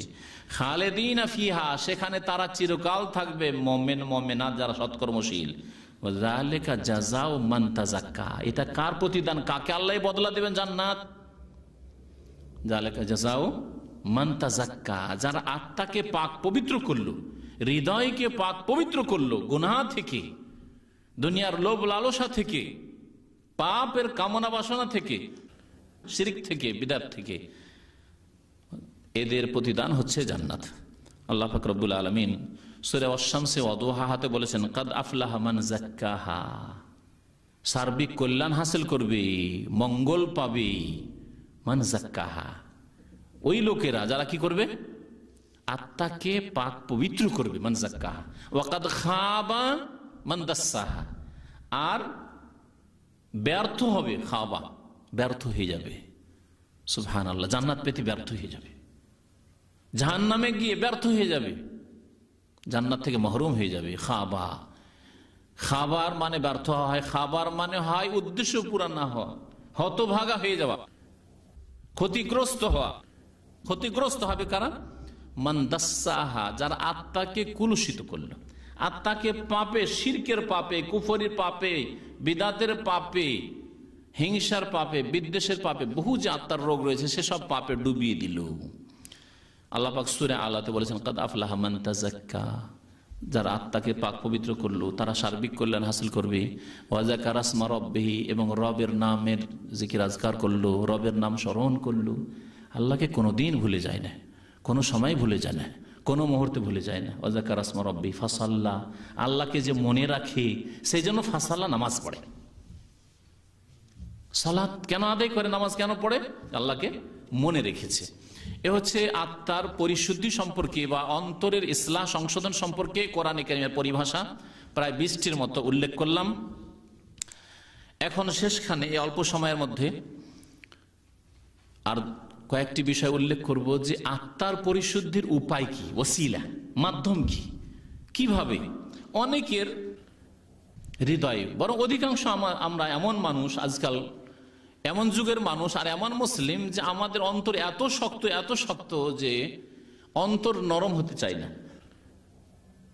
অন্তর নরম হতে চায় না, এজন্য কখনো চোখে কান্না আসে না। 10 মিনিট 15 মিনিট যদি দোয়া করেন তারপরে চোখে কান্না আসে না। কারণটা কি? কারণটা কি? অথচ মহিলাদের দেখেছেন কোন জায়গায় যদি মরা মরে কারো বাড়িতে, আর আপনজনরা কান্না করছে, বাপ মারা গেছে মেয়েরা কান্না করছে, স্বামী মারা গেছে স্ত্রী কান্না করছে, মহিলাদের স্বভাব হইল যে কান্না দেখলেই কান্না করবে। ও কেউ না, আত্মীয় না, কিছু না, কান্না দেখলেই কান্না করবে, খুব কাঁদতে পারে ওরা। কিন্তু আল্লাহর সামনে দোয়া করে কখনো কান্না আসে না, মহিলা হোক আর পুরুষ হোক। আল্লাহর সামনে কান্না করে কখনো দোয়া মানে কান্না করার তৌফিক হয় না, আর চোখে পানি আসে না। কেন? আল্লাহর সামনে কান্না করা না তৌফিক হচ্ছে, আর না কান্নার ভান করলে চোখে পানি আসছে। চেষ্টা করছেন, চোখে পানি আসে না। অনেক ভাইরাই এই কমপ্লেন করেন যে আমার চোখে কখনো পানি আসতে চাই না, এত দোয়া করি, এখানে যে কোনোতে লম্বা দোয়া হয় চোখে পানি আসে না। কদরের রাতে এত দোয়া করেন, চোখে পানি আসে না। আরাফার মাঠে সারা দিন দোয়া করে জোহর থেকে মাগরিব পর্যন্ত চোখে পানি আসে না। এই জায়গাগুলিতে যদি চোখে পানি না আসে তাহলে আর কখন চোখে পানি আসবে? কেন আসে না? অন্তর নরম করার উপায়, অন্তর নরম করার জন্য প্রথম প্রচেষ্টা চালাতে হবে। যেই পরিভাষাটি আমি এর আগে উল্লেখ করেছি, মুজাহাদা, প্রচেষ্টা চালাতে হবে। নামাজের জন্য যখন প্রচেষ্টা চালাতে হবে, ফজরে জাগার জন্য প্রচেষ্টা লাগবে। অ্যালার্ম লাগিয়ে মাথার কাছে রেখে দিয়েছেন, দিলেন বন্ধ করে, আচ্ছা উঠছি, আর উঠতে পারবেন? প্রচেষ্টা চালাতে হবে, দূরে রাখতে হবে। একটা দিয়ে হয় না, একটার বেলা বন্ধ করে দিয়েছি, বন্ধ করে এসে আবার শুয়ে যাচ্ছে, গাফিলতি হয়ে যাচ্ছে, দুই দিকে। তারপরে সাথী সঙ্গীদেরকে বলে রাখবো, প্রচেষ্টা এগুলো, তাই না? সাথী সঙ্গীদের বলে রাখবো। স্ত্রী যারা এখানে প্রবাসী আছেন আর দেশে স্ত্রী আছে, দেশে দিন হয়ে যাচ্ছে, আপনার এখানে যখন ফজর 5টায়, তখন 5 3 8টার সময় তাদের নাস্তার সময় আপনাকে জাগিয়ে দেওয়া কোনো ব্যাপার না। আপনার স্ত্রীকে বলে, ডেইলি তুমি যদি আমাকে সত্যি ভালোবাসো তাহলে সকাল 8টা বাংলাদেশের টাইম, আমার ফজরের টাইম, সেই সময় তুমি কল দিয়ে আমাকে জাগিয়ে দিবে। এটা হচ্ছে মুজাহিদা, প্রচেষ্টা আপনার ফজরে জাগার জন্য। কটা লোক আছেন এইরকম যে করেন? আছেন আলহামদুলিল্লাহ, আমাদের ছাত্রদের মধ্যে বেশ কিছু আছেন, কিন্তু সংখ্যা শতকরা কয়জন? এখানে শুক্রবার 300-400 জন লোক আসে, কয়জন পাওয়া যাবে বলেন দেখি? যারা সমাজের ভালো মানুষ, যারা দিন শিখতে আসে, তাদের মধ্যে যদি আমরা শতকরা 10 জন না পাই, তো বাকি লোকদের অবস্থা কি বলবেন না? জি, প্রচেষ্টা চালানো, অন্তরকে নরম করার জন্য প্রচেষ্টা চালাতে হবে। সেসব প্রচেষ্টার একটি প্রচেষ্টা হচ্ছে বেশি বেশি মতকে স্মরণ করতে হবে। মরণকে স্মরণ করা, মনকে স্মরণ করা মানে এনে যে মরতে হবে, সুবহানাল্লাহ সুবহানাল্লাহ মরতে হবে পড়বেন, বরং আজকে রাত্রে আমি মরে যেতে পারি, হ্যাঁ, এই 2-4 দিনের মধ্যে আমি মরে যেতে পারি, যে কোনো সময় মত আসতে পারে।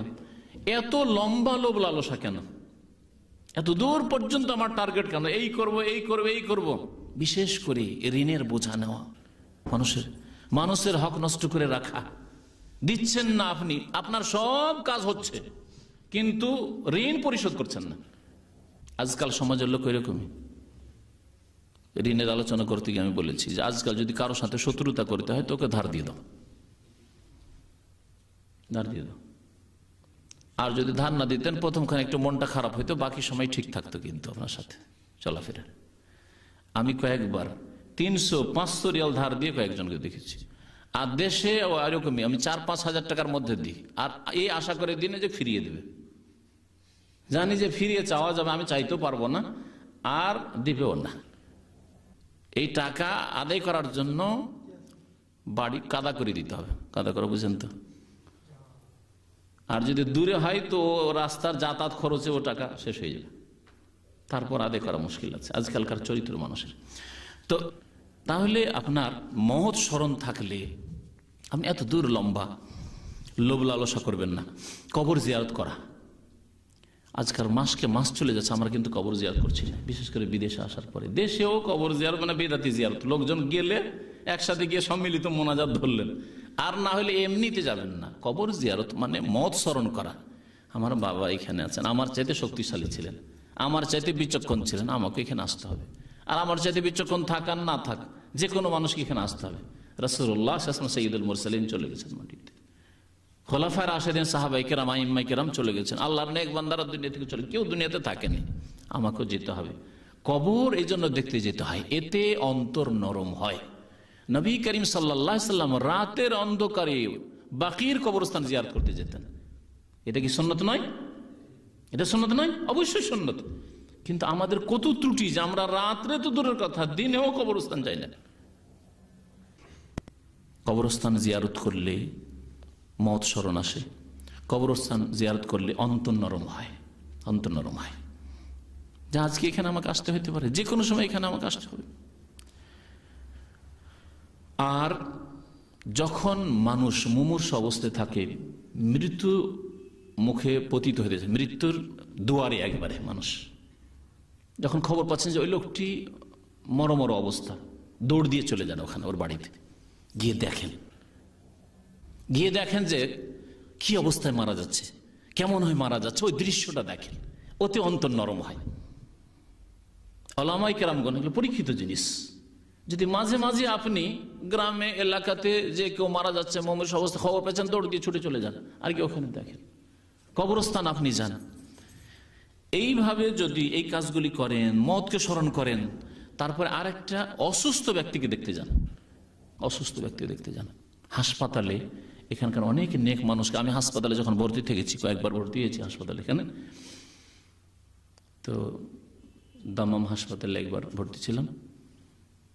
তো একটা লোক দেখি যে প্রায় আসে, প্রতিদিন আসে আমার সাথে, বাইরে পরিচয় ছিল, ভাবলাম যে আমাকে দেখার জন্য এসছে, খবর পেয়ে নাকি।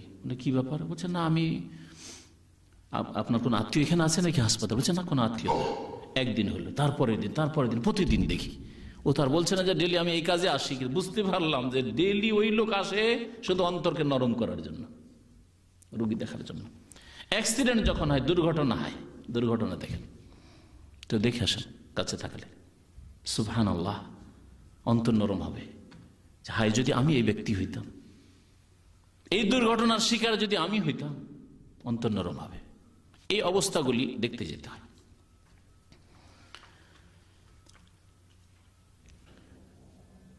সাঈদ ইবনে জুবাইর রাহমাতুল্লাহ আলাইহি, প্রখ্যাত তাবেঈ, বড় ইবাদত গুজার ছিলেন এবং বড় আলেমও ছিলেন।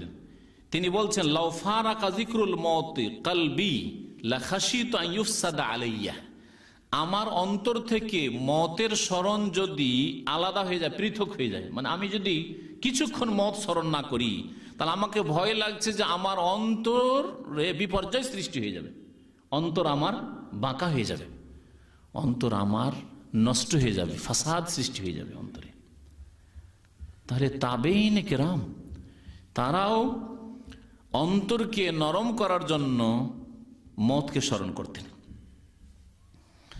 এরকম বহু উক্তি রয়েছে আইম্মায়ে কেরাম, ওলামায়ে কেরামদের, সালাফে সালেহিনদের, যে তারা মতকে খুব বেশি বেশি স্মরণ করতেন। অন্তরকে নরম করার আরেকটি উপায় হচ্ছে নেক লোকদের সাথে বসা, আল্লাহওয়ালা মানুষ, তাদের সাথে বসা। নেক লোক মানে পীরেরা নয়, কারণ এই বিষয়টিকে পীরেরা উল্লেখ করে, আর তারপরে বলে যে মুরিদানকে বলে যে পীর সাহেবের সাথে বসলে, পীর সাহেবের মজলিসে বসলে ঈমান তাজা হবে, অন্তর নরম হবে। নেক লোকদের সাথে বসলে অন্তর নরম হবে, অন্তরে নম্রতা আসবে, আত্মার পরিশুদ্ধি হবে, কিন্তু বিদাতির সাথে নয়। আর পীরতন্ত্র বিদাত মুক্ত নয়, বরং শিরক মুক্ত নয়। এর আগের আলোচনাতে বলেছি, পীরতন্ত্র শিরক বিদাত মুক্ত নয়। যার মধ্যে শিরক আছে, যার মধ্যে বিদাত আছে, আবার নেক কি করে হলো? শুধু দাড়ি দিয়ে নেক হয়, এটা ভুল ধারণা। শুধু নামাজ দিয়েও নেক হয় না, শুধু দাড়ি দিয়ে নেক হয় না। নামাজ রোজা সবকিছু ঠিক আছে, আকীদা আমলে শিরক ঢুকে আছে, বিদাত ঢুকে আছে। আল্লাহর ওলিরা সবকিছুই দিতে পারে, এর চাইতে বড় কুফরি শিরক আর হইতে পারে না। যেই পীরতন্ত্র এইসব শিক্ষা দেয়, যেই পীরতন্ত্র হোসাইন মানসুর হাল্লাজকে আল্লাহর বড় ওলি মনে করে, যে বলেছে আমি আল্লাহ আনাল হক, সেই পীরদের দরবারে বসে অন্তর নরম হবে, এটা ভ্রান্ত বিশ্বাস। তবে কোরআন সুন্নাহর আলেমদের কাছে, যারা দুনিয়ার গল্প করে না, বসলে দুনিয়ার গল্প, ব্যবসা বাণিজ্য, যদি এইরকম গল্প থাকে না, তাহলে তাদের কাছে আলেম হয়তো, কিন্তু বসলেই দুনিয়ার গল্প। হ্যাঁ, এই মাসে কত টাকা ইনকাম করলেন, কোনখানে জমি জায়গায় কিনলেন, কি করলেন না করলেন, ছুটিতে এসে কি করলেন, দুনিয়ার গল্প, তাহলে না, তাহলে ফায়দা নেই। এইরকম আলেমদের কাছে বসেও ফায়দা নেই। যেমন বিদাতি পীরদের কাছে বসে আত্মার পরিশুদ্ধি হবে না, তেমন দুনিয়াদার আলেমদের কাছে বসে আত্মার পরিশুদ্ধি হবে না। আল্লাহওয়ালা নেক লোকদের কাছে বসতে হবে, যাকে দেখছেন যে এলেমও যেমন আছে, আমলও ভালো আছে, তার কাছে বসলে দিনের কথা আলোচনা হয়, দুনিয়ার কথা হয় না, পয়সার কথা আর দুনিয়ার উন্নতির কথা আলোচনা হয় না। যেমন আমি জানি, টিভিতে গিয়েছিলাম, তখন একজন আলেম বলছে অমুকের ছেলেরা ভালো উন্নতি করলো, সবাই শিক্ষিত হয়েছে আর সবাই চাকরি পেয়েছে, কেউ বেকার নেই। একজন আলেম মানুষের মুখ থেকে যদি এটা বেরোয় যে কোনো ছেলে বেকার নেই, সবাই সরকারি চাকরি পেয়েছে, সেই জন্য তারা কামিয়াব, ওই ফ্যামিলি কামিয়াব, তাহলে ওদের কাছ থেকে আবার আত্মার পরিশুদ্ধি কি করে হবে? না, এইরকম আলেমদের কাছে বসলে হবে না। যারা দুনিয়ার উন্নতিকে মনে করে আসল উন্নতি, এইরকম কথা যদি কোথা থেকে শোনা যায়, তাহলে তার কাছে গেলে লাভ হবে না। তবে হ্যাঁ, অমুকের ছেলে কোরআনে কারীমের হাফেজ হয়েছে, অমুকের ছেলে কোরআনে কারীমের আলেম হয়েছে, অমুকের ছেলে ভালো এই আলেম হয়েছে, অমুকের ছেলে ভালো দিনের কাজ করছে, অমুক ব্যক্তি দিনের দাওয়াতের কাজ করছে, এইরকম যদি আলোচনা শোনা যায়, হ্যাঁ তাদের কাছে বসলে অমুক ব্যক্তি তাহাজ্জুদ গুজার হয়েছে, সুতরাং আমাদেরকে এরকম হইতে হবে, অমুক তাহাজ্জুদ পড়তে পারে, আমি কেন পারবো না। এইসব আলোচনা যদি কোনো আলেমের কাছে শোনা যায় তাহলে আত্মার পরিশুদ্ধি হবে। তাহলে নেক লোকদের কাছে বসতে হবে, যারা কোরআন এবং হাদিসের কথা বলে, যাদের মজলিসে বসলে দুনিয়ার আলোচনা নয়, আস্তাগফিরুল্লাহ আস্তাগফিরুল্লাহ, মজলিসে বসে থাকতেই 10 মিনিট 15 মিনিটে মাঝে মধ্যে তওবা ইস্তেগফার শুনতে পান। বিদাতি জিকির না, আস্তাগফিরুল্লাহ ওয়া আতুবু ইলাইহি, আস্তাগফিরুল্লাহ ওয়া আতুবু ইলাইহি, আস্তাগফিরুল্লাহাল্লাযী লা ইলাহা ইল্লা হুয়াল হাইয়ুল কাইয়্যুম ওয়া আতুবু ইলাইহি, সুবহানাল্লাহ। নিচে নামছে, রাস্তায় সফর করছে, নিচে নামছে সুবহানাল্লাহ, উপরে উঠছে আল্লাহু আকবার। জি, গাড়িতে চড়তে বিসমিল্লাহ বলার পরে সুবহানাল্লাহ, সুবহানাল্লাযী সাখখারা লানা হাযা মা কুন্না লাহু মুকরিন ওয়া ইন্না ইলা রাব্বিনা লামুনকালিবুন। গাড়ি থেকে নামতেই কোন জায়গায় নামলে পেট্রোল আউযু বিকালিমাতিল্লাহি তাম্মাতি মিন শাররি মা খালাক। আখলাক, আমল, জিকির আজকার, সুন্নতি জিকির আজকার শুনে বুঝতে পারবেন যে হ্যাঁ, এদের কাছে বসলে এখান থেকে কোরআন এবং হাদিসের আতর পাওয়া যেতে পারে, সুগন্ধি পাওয়া যেতে পারে। ইমাম ইবনুল কাইয়্যিম রাহমাতুল্লাহ, ইমাম ইবনুল কাইয়্যিম এত বড় ইমাম আলেম, আর তার ওস্তাদ ইমাম ইবনে তাইমিয়া, তিনি বলছেন যে কানা এজা হাদাকা বিনাল খুসুম, যখন শত্রুরা আমাদের সম্পর্কে বদ্ধপরিকর আমাদের ক্ষতি করার জন্য, বিদাতি শত্রুরা ইমাম ইবনুল কাইয়্যিম ইবনে তাইমিয়া এদেরকে জেলে ঢোকানোর জন্য সরকারের কাছে মিথ্যা অপবাদ দিয়ে লেগেছে, উঠে পড়ে লেগেছিল সামদেশে দামেস্কে। ও আর জাফুবে না, এবং আমাদেরকে যখন ভীত সন্ত্রস্ত করতো, ও আলাব্বু আলাইনা, আর সব ঝাঁপিয়ে পড়েছিল আমাদেরকে, রাখবো না এদেরকে, রাখবো না এদেরকে। ওয়াতারাতনাল মাখাউফ মিন কুল্লি, চারিদিক থেকে ভয় আমাদেরকে ঢেকে ফেলেছিল। আতাইনা শাইখ আল ইসলাম ইবনে তাইমিয়া রাহিমাহুল্লাহ, তখন ইমাম ইবনে তাইমিয়া রাহমাতুল্লাহ আলাইহি আমার ওস্তাদের কাছে আসতেন। যেমন বড় ছাত্র তেমন বড় ওস্তাদ, ছাত্র ওস্তাদের কাছে আসতেন। যখন ভয় ভীতি মানুষ বলে কেউ দেখাইতো, এইরকম কোনো আশঙ্কা বোধ করতাম, তখন দৌড় দিয়ে আসতাম ওস্তাদের কাছে, এসে বসতাম। আর তার কাছে বসলেই ফাওয়াল্লাহ, আল্লাহর কসম করে বলছে, মা ইন্নারা ওয়াজহাহু, তার চেহারা দেখলেই হাত্তা ইয়াযহাবা যালিকা আন্না জামিআ, সমস্ত ভয় ভীতি দূর হয়ে যেত। তার কাছে এসে কিছু বলতাম, আল্লাহকে ছাড়া কাউকে ভয় করবে? ফালা তাখাফুহুম ওয়া খাফুন, মানুষকে ভয় করে আল্লাহকে ভয় করে। তার চেহারার দিকে দেখলে, তার মজলিসে বসলেই সমস্ত ভয় ভীতি, দুনিয়াতে বাঁচবো থাকবো, এইসব চিন্তায় থাকতো না। আল্লাহ যতদিন রাখার রাখবেন, কোনো শক্তি নিতে পারবে না, আর আল্লাহ যেদিন নিয়ে নেবেন কোনো শক্তি রাখতে পারবে না। এইরকম ইমান কখন তৈরি হবে? যখন নেক লোকের মজলিসে বসবেন।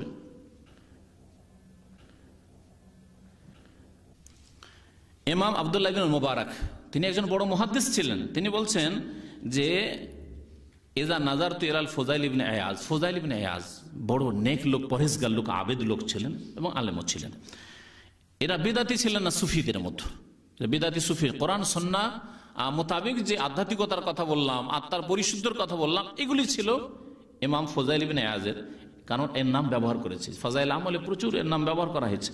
তার ভালো দিকগুলি না নিয়ে তাতে বিদাত ঢুকিয়ে দিয়ে, মরিচ মশলা দিয়ে তাদের সুফিবাদের দিকে নিয়ে যাওয়া হয়েছে। ফুযাইল ইবনে আয়াজ যে কাছে যখন দেখতাম তাকে এসে, জাদ্দাদ আলিয়াল হুজন, এবং তখন আমার অন্তরে শোকের ছায়া নেমে আসতো। ও মাকাত্তু নাফসি, এবং আমি নিজেকে বড়ই তুচ্ছ মনে করতাম। সুম্মা বাকা, আর তারপরে কাঁদতে শুরু করলেন আব্দুল্লাহ মুবারক। আব্দুল্লাহ বিন মুবারক একজন ইমাম মুহাদ্দিস, তারপরে বলছেন যে ফুযাইল ইবনে আয়াজকে দেখলে, তার পরহেজগারি তাকওয়া দেখে আমি নিজেকে তুচ্ছ মনে করতাম, যে আমি কি তার কাছে, এবং আমার অন্তরে শোকের ছায়া নেমে আসতো, যে হায় দুঃখ, যে আমি হইতে পারলাম না, এরকম কেন? তার মানে চেষ্টা করতে হবে এখন আমাকে। ভালো নেক পরহেজগার মানুষের কাছে, যারা ইলম মোতাবেক আমল করে, কোরআন সুন্নাহ মোতাবেক, কোরআন সুন্নাহর ইলম রয়েছে এবং কোরআন সুন্নাহ মোতাবেক আমল করে, এরকম আলেম আলেমা বড়ই পাওয়া মুশকিল আজকালকার যুগে। যেখানে পাবেন তাদের সংসর্গ গ্রহণ করার চেষ্টা করতে হবে, তাদের সাথে দেখা সাক্ষাৎ করতে হবে। তাদের কাছে আসলে আতরের দোকানে যাওয়ার মতো। আতরের দোকানে গেলে হয় আপনি কিনবেন কিছু, আর যদি কেনার পয়সা না থাকে তো একটু তো পাবেন, একটু ফ্রি দিবে, হ্যাঁ, আর না দিল কমপক্ষে কিছুক্ষণ বসলেন, সুগন্ধিত পেলেন, তাই না? কিন্তু যারা বিড়ি সিগারেট পান করে তাদের পাশে বসলে গন্ধ নিয়ে ফিরে আসতে হবে। জেলখানায় গিয়ে যখন ফিরে আসি, কয়েকবার এরকম হয়েছে, বাইরে বেরিয়ে এসে 1-2 ঘন্টা হয়ে গেছে, বাসায় চলে গেছি, তারপরে এই যে রুমাল, গুতরা, সুঙ্গি, আল্লাহ আকবার, থাকা যায় না, সাথে সাথে বাথরুমে ধুইতে হয়েছে, পরিষ্কার হয়েছে, তারপরে ধুইতে হয়েছে। আজে বাজে লোক, খারাপ লোক, গুনাহগার, পাপিষ্ঠ, দুনিয়াদার যারা, তাদের কাছে বসলে ওইরকম অবস্থা হবে। যারা সিগারেট, বিড়ি, তামাক, হুক্কা যারা খায়, তাদের পাশে বসলে যেমন কাপড়ের অবস্থা হয় ওইরকমই। আত্মার পরিশুদ্ধির জন্য আরেকটি উপায় হচ্ছে যে আপনার অন্তর যেন আল্লাহর সাথে সবসময় লেগে থাকে। অন্তর দুনিয়ার সাথে লাগিয়ে রাখেন না। অন্তরের স্বভাব হচ্ছে, অন্তর সম্পর্কে ওলামারা বলেছে, অন্তরের স্বভাব হচ্ছে যে অন্তর যদি আল্লাহর সাথে না লাগিয়ে রাখেন তো মানুষের সাথে লাগবে, গায়রুল্লাহর সাথে লাগবে। অন্তরের সম্পর্ক আল্লাহর সাথে যদি মজবুত না হয়, তাহলে এই অন্তরের সম্পর্ক হয় পয়সার সাথে হবে, না হয় স্ত্রীর সাথে। স্ত্রীর প্রেমে এমন পাগল যে দিনে 2 ঘন্টা 3 ঘন্টা টেলিফোন করেন, অথচ সারাদিনে যদি জিজ্ঞাসা করা হয় যে 10 বার আস্তাগফিরুল্লাহ পড়েছেন, তাই হয়নি। অন্তরের স্বভাব এটা। 2-এর 1 হবে, হয় আল্লাহর সাথে গাঢ় সম্পর্ক, আর না হলে অন্তরের সম্পর্ক গায়রুল্লাহর সাথে, পয়সার সাথে, স্ত্রীর সাথে। ছেলে মেয়ের 14 বার দিনে খোঁজ খবর নিচ্ছেন, একটু সর্দি কাশির কথা শুনতেই, কিন্তু আল্লাহ পাকের জিকির আজকারে তৌফিক হয় না, তবে ইস্তিগফারে তৌফিক হয় না, সারাদিন হয়তো চলে গেল। এমনকি বিছানায় যখন শুয়ে গেলেন তখনও কিছু পড়লেন না, পড়লেন এমনিতে শুয়ে গেলেন।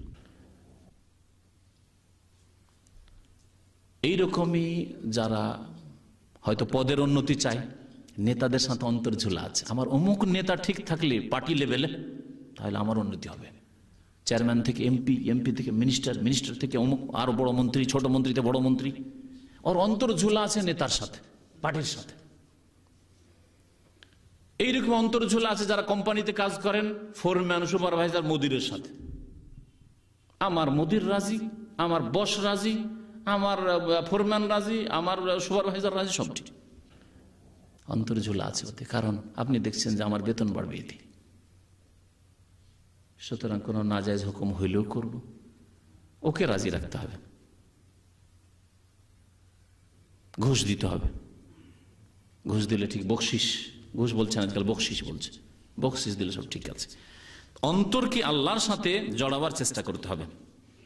অন্তরকে নরম করার 1-2টি উপায় বলে শেষ করে দিচ্ছি। আর একটি উপায় হচ্ছে ইয়াতিমদের আদর যত্ন করা। ইয়াতিমের যদি পুরোপুরি লালন পালনের দায়িত্ব নাও নিতে পারে, সবচেয়ে ভালো যে 1-2জন ইয়াতিম, যতটা পারবেন আপনি দায়িত্ব নিয়ে নেন, যে একটা ইয়াতিমকে, ছোট ছেলে মানুষ করে সাবালক করে আমি ছাড়ব, যার বাপ নেই, আপনার গ্রামের, এই ছেলেকে আমি আলেম করে ছাড়ব, এই ছেলেকে আমি কোরআন হাফেজ এবং আলেম করে ছাড়ব, মাদ্রাসায় পড়িয়ে ছাড়ব। এতিম ছেলেকে পুরো খরচের দায়িত্ব নিলেন। যদি না পারেন আংশিক কিছু দায়িত্ব নেন, আর মাঝে মধ্যে আদর করেন, নিজের ছেলেকে যেমন আদর করছেন। এতিম ছেলে 2 বছর 4 বছর এতিম ছেলে, বাপ নেই, বাপারা কোলে নেন, আদর করেন। হাদিসে শব্দ রয়েছে ইজা আরাদতা। নবী করিম সাল্লাল্লাহু আলাইহি ওয়াসাল্লামের সামনে একজন লোক আসলে, আবু হুরায়রা রাদিয়াল্লাহু তাআলা বলছেন, মুসনাদ আহমদের হাদিস, এসে বলছে, ইয়া রাসূলুল্লাহ, আমার অন্তর এত শক্ত কেন, কান্না আসে না, অন্তর নরম হয় না মনে হচ্ছে। তখন নবী সাল্লাল্লাহু আলাইহি ওয়াসাল্লাম 2টো কথা বলেছিলেন, ইজা আরাদতা তালইনা কালবিকা, তোমার অন্তরকে যদি তুমি নরম করতে চাও, অন্তরকে যদি নরম করতে চাও, ফামসাহ রাসাল ইয়াতীম, তাহলে ইয়াতীমের মাথায় হাত বুলাবে, আদর করবে, ইয়াতীমের মাথায় হাত ফিরাবে। চিন্তা করেন। আর ওই সময় হাত ফিরাবেন মানে শুধু ওই নবী সাল্লাল্লাহু আলাইহি ওয়াসাল্লাম বলেছেন ভান করে নয়, বরং আপনি ওই চেতনা নিয়ে যে আমার ছেলেটা যদি এরকম হইতো, আমি যদি মরে যেতাম, আমার ছেলেটা এরকম এতিম হইতো, আদর করার কেউ থাকতো না, আদর করার কেউ থাকতো না। আজকে আল্লাহ পাক আমাকে এরকম করেননি, আমাকে যদি আল্লাহ নিয়ে নিত, আমার ছেলের এতিম হইতো, আমি এতিম হইতে পারতাম, আমি এতিম হইনি, আমার ছেলে এতিম হয়নি। আল্লাহ পাকের শুকরিয়া আদায় করবেন আপনি, আর ওই ছেলেকে আদর করবেন, তখন অন্তরটা নরম হবে। আদর স্নেহ করা প্রয়োজন, আপনি চুমন দেন এতিমকে, কোলে নেন আপনি এতিমকে। এতিমদেরকে আদর করলে অন্তর নরম হয়, নবী সাল্লাল্লাহু আলাইহি ওয়াসাল্লাম বলেছেন। আর কি, ফাআত আমিল মিসকিন, আর গরিবকে খাদ্য দিবে। গরিবকে খাবার দেওয়ার ক্ষেত্রে একটা খাবার দেওয়া হচ্ছে অহংকারের ছলে খাবার দেওয়া। গরিব একটা এসছে, ফকির এসছে, বা গরিবকে দেখছেন, যা তোরে দিয়ে চলে আয় তো, বা সিটাসি কিছু আছে যা আছে, বা ভালোই দিলেন হয়তো, কিন্তু আপনি নিজেও দিতে যাবেন না আর নিজে ওইদিকে তাকাতেও যাবেন না, চাকর নকর কাউকে বলে দিলেন যা দিয়ে, ওতে অন্তর নরম হবে না। আপনি বাড়ির মালিক, আপনি অনেক পয়সাওয়ালা, আপনি অনেক শিক্ষিত, আপনি আলেম, আপনি বড় অফিসার, তারপরেও গরিবটার সামনে খাবারটা দিয়ে আসেন, অন্তর নরম হবে, এতে অন্তর নরম হবে। নবী সাল্লাল্লাহু আলাইহি ওয়াসাল্লাম বলছেন, ইজা আরাদতা তালিনা কালবিকা ফাআতিমিল মিসকিন ওয়ামসাহ রাসাল ইয়াতীম, মিসকিনকে খাবার দান করো এবং ইয়াতীমের মাথায় হাত ফিরাও। আর একটি বিষয় এর আগে উল্লেখ করে দিয়েছি, সেটা নবী সাল্লাল্লাহু আলাইহি ওয়াসাল্লাম এর জন্য উৎসাহিত করেছেন, অনেক হাদিস রয়েছে এই মর্মে। সেটা হচ্ছে রোগী ব্যক্তিকে দেখতে যাওয়া, মাঝে মাঝে রোগীর পরিচর্যা করা, রোগীকে দেখতে যাওয়া, যে কোনো রোগী, আত্মীয় হোক আর নাই হোক, গ্রামের হোক আর নাই হোক, আপনার জানতে পেরেছেন যে অমুক মুসলিম ভাই অসুস্থ আছে, দেখতে যান, এতে অন্তর নরম হবে। এছাড়াও বেশ কিছু জিনিস রয়েছে, কোরআন অর্থ বুঝে পড়ার চেষ্টা করবেন, কোরআন অর্থ বুঝে পড়লে অন্তর নরম হবে। যেখানে জান্নাতের কথা, জাহান্নামের কথা, আযাবের কথা এসছে, নিয়ামতের কথা এসছে, বিভিন্ন জিনিসে যখন আপনি অন্তর লাগিয়ে কোরআনের অর্থ পড়বেন তখন অন্তর নরম হবে। আল্লাহ পাক রব্বুল আলামিন আমাদের অন্তরকে নরম করার তৌফিক দান করেন। আল্লাহ পাক আমাদের আত্মার পরিশুদ্ধির যেন তৌফিক দান করেন। আল্লাহ আমাদের কলবের ইসলাহর যেন তৌফিক দান করেন। আল্লাহ পাক রব্বুল আলামিন আমাদের কথা, কাজের, আমলের সংশোধন করার যেন তৌফিক দান করেন। সুবহান রাব্বিকা রাব্বিল ইজ্জাতি আম্মা ইয়াসিফুন।